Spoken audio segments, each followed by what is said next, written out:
Hey guys, today I'm going to be reviewing the Donner Vintaverb Stereo Reverb pedal.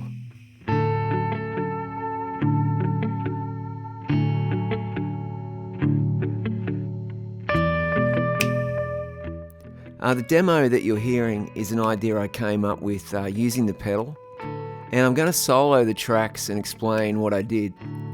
So let's get started.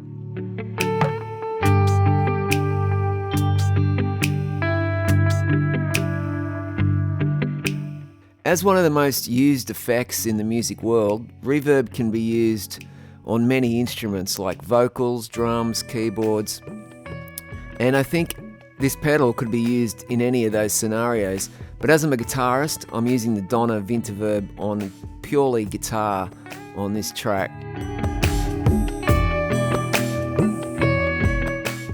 Now, when I first plugged in this pedal, I was a little bit underwhelmed, but as I got into it and started tweaking around, I was surprised at what I found.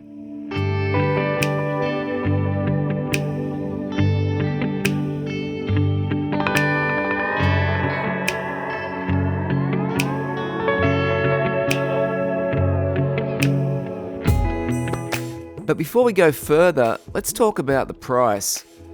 When Donner sent me this pedal, it was around 100 Australian dollars. But at the moment, it's $49, and with a further 15% discount code, which is below in the description, I would say that it's worth the money. But is it as good as a $400 reverb pedal? I would say no. The quality isn't there across all the sounds. I mean, it'd be just impossible for them to build a pedal of that quality. However, it's got a few interesting features that I enjoyed, and I know exactly how I'll be using this pedal.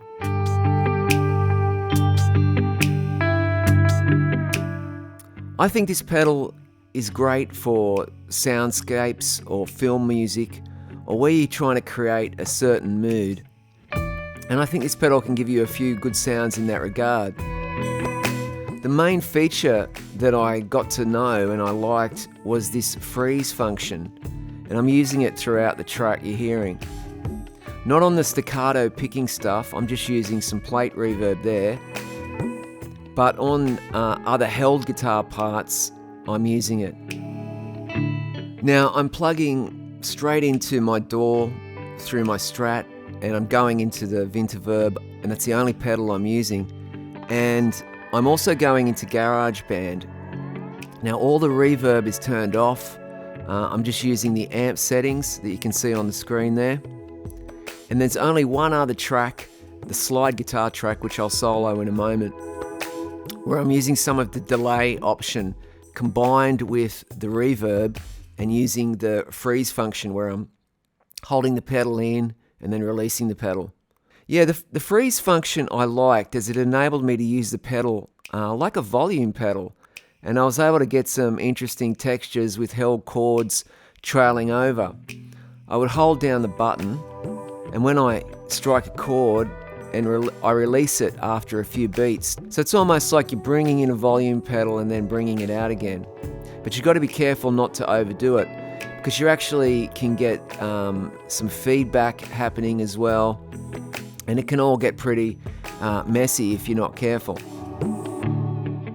Now, in terms of the other reverb sounds, the spring reverb and some of the others, I didn't think they were that great.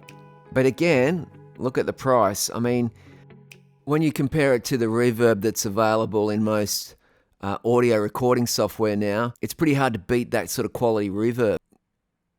Now let's go through some of the features of the pedal. It does have stereo inputs and outputs, and I tested that with my Fender Vibreverb and this little Vox Pathfinder here, and it worked great.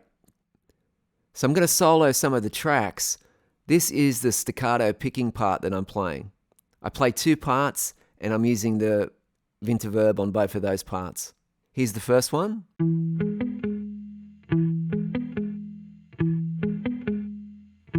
Here's the second part, which I play a bit lower.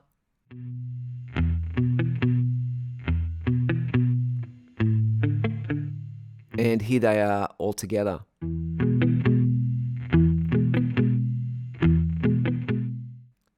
Now, here's the slide part that I play. And what I'm doing here is I'm engaging the freeze button. I hold it down just at the end of the phrase. And when I think I've put enough kind of steam on it, I let it go and release. And what you can hear is it trailing off. The note sort of continues on, even though I've let go of the pedal. When you let go of the pedal, it just doesn't all stop at once.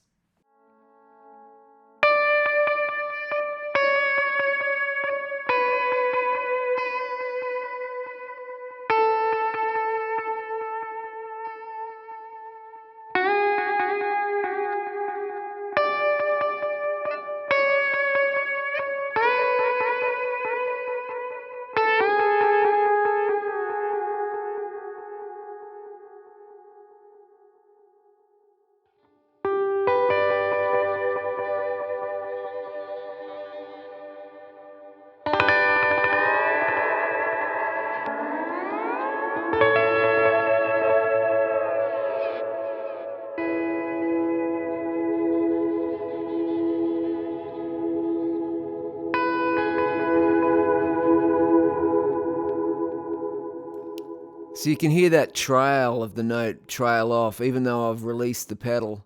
The note keeps going, and near the end there, on that last one, you could hear the decay was kind of pumped up, and you were getting more of that feedback. So, like I said, it can all become a bit of a mess, or you can sort of get control of it, and that's what I liked about this freeze button, that you could engage it and then take it out and sort of just mold the sound in a way. I think you could use this on other instruments as well, to be honest. With a bit of experimentation, I think you could find all sorts of sounds with this feature of this pedal. Now, it's got 7 types of reverb, ranging from, you've got room reverb, studio, hall, plate, and spring. But it also includes modulation reverb and this distortion reverb. I thought the plate reverb was pretty good, and I also thought that the studio reverb was good. But like I said, my favourite feature was the freeze function. I thought that was kind of cool, and I enjoyed using it on the little track I quickly put together. Okay, so who's this pedal for? Well, if you've got an amp and you haven't got reverb in it, I think this would be a good option. If you're looking to run 2 amps in stereo, again, this would be a good option.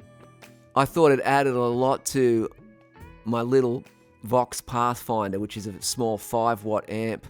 And I thought, that's a $90 amplifier. A cheap reverb pedal, for my mind, is a good matchup to that sort of amp. My friend has 2 of these Vox Pathfinders, and he runs them with this pedal, and he's really enjoying it. So it's still not my favorite Donner pedal so far. The Circle Looper, for me, is the best pedal of theirs that I've tried. You can check out my review on that if you're looking for a looper. And I actually have a playlist of Donner pedals that I've been looking at, so check that out.